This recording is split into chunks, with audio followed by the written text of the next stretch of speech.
Story recapped here. Today, I'm going to show a 2019 supernatural horror film called In the Tall Grass. Spoilers ahead. Watch out and take care. Siblings Becky and Cal are driving their car across the open country to San Diego. Feeling nauseous, pregnant Becky asks Cal to pull over near an abandoned church. Cal stops the car and Becky barely makes it out to throw up. Just as they were about to hit the road, Becky hears a cry for help coming from the tall grass. Another voice calls out to them, this time a woman and apparently the boy's mother. She calls the boy by his name, Tobin, and tells him to stop calling out. Cal enters the tall grass to rescue Tobin and Becky follows after him. Becky starts to feel something weird about the whole situation. Frustrated, Cal tries running through the field trying to locate his sister. He stumbles into the mud, tired and gasping for air. As he looks up, he sees the remains of a rotting dog. Becky soon meets another man in the tall grass who introduces himself as Ross. He is also looking for his wife, Natalie, his son, Tobin, and their dog, Freddie. Meanwhile, Cal finally runs into the boy named Tobin. Tobin tells Cal how his family ended up in the field in the first place. They followed a man's voice into the tall grass and have been stuck ever since. Cal asks Tobin how long they have been wandering through the field. The boy doesn't know. He tells Cal about the rock. The rock lets you hear the tall grass and the tall grass knows everything. Cal has no choice but to ask the boy for help. Tobin is eager to help his new friend and tells Cal to stay close to him as they go look for Becky. Becky follows Ross into the tall grass and loses him. Feeling the panic rise up to her chest, Becky frantically searches for the man. A shadow then jumps up from behind her, clasping its hand on her mouth and stifling her screams. Cal follows Tobin to a clearing where a gigantic rock sits in the center. Cal walks towards it and sees the symbols carved into it. A loud cry coming from the field interrupts his trance. Travis stops his truck at the same church where Cal parked their car. He spots a paperback novel belonging to Becky at the side of the road. Ignoring the uneasy feeling in his chest, Travis ventures out into the field. He soon stumbles into Tobin. Tobin calls Travis by his name, leaving Travis confused. Tobin insists that they have met before, but Travis could only look up to the boy in shock. Ultimately, the boy leads Travis to Becky's rotting corpse. Tobin watches from a distance as the man shudders and cries beside the corpse. Back at the church, Tobin stands towards the tall grass, completely terrified as he holds onto his dog and calls out to his mother, saying that a man is calling out from the field. His parents follow him to the field and immediately get lost. As morning breaks, the siblings arrive at the side of the field and enter the tall grass to Tobin's cries. Feeling hopeless and lost, Travis hears Becky's voice from a distance and he calls out for them. Travis finally catches up to Tobin, Becky, and Cal. Travis tells them that they've been missing for 2 months. Suddenly, a phone call interrupts their talk. A distorted woman's voice erupts from the phone giving them a solemn warning before cutting off. They continue their trek until Becky screams in pain as blood drips from her thighs. A horrifying vision of death and sacrifice play through her mind, so horrifying that it makes her pass out. Ross meets them and leads them back to the clearing with the rock.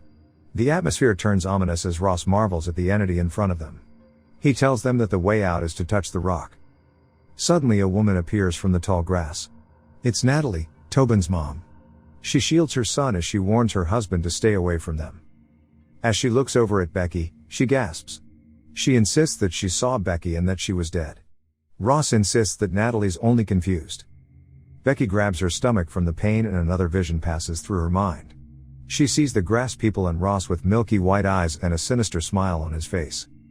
As Ross turns his back on them, Travis tackles him to the ground and starts punching him. Ross soon gains the upper hand and breaks Travis's shoulder. Natalie pushes her son to run and gets caught in the arms of her crazy husband. Ross finally tips over the edge and crushes his wife's head with his own bare hands. The group runs back into the field and Freddie leads them towards a building. Travis apologizes to Becky but lashes at her brother. Fed up with everything, Cal lands a punch on his face. Their fight is cut short by Ross, who is now banging at the door. The group climbs up to the top of the building and barricades the door. Cal and Travis spot the dog, Freddie, as it walks through the empty parking lot. The dog suddenly disappears and then reappears at the main road near the church. Travis concludes that it must be the way out. Ross manages to open the door as they climb down through the fire escape. Ross catches up to Cal and grabs him by the shoulder. He brings out Cal's worst fear, that he'd be left out once the baby is born and Travis and Becky will end up together. Cal runs away from his grasp and back into the field but is soon tackled by Ross. As Cal turns to his side, He sees his own mangled corpses staring back at him with their soulless eyes. A final chill runs through his spine as Ross chokes him to death. Travis wakes up and goes back to the field to look for Becky. Beaten and bruised, he thanks Becky for trying to keep her baby and that their baby deserves to live. Suddenly, Ross grabs Becky from behind. Becky is terrified and exhausted, but with the remaining energy she has left, she reaches for the pair of scissors on the ground and stabs Ross's left eye. She pushes herself back up and runs until she finds herself surrounded by the grass people she saw in her vision. They close in on her, defying her attempts of escape, and carry her against her will. Becky wakes up and pulls out her cell phone and attempts to call herself, revealing herself to be the woman who gave them the ominous warning earlier.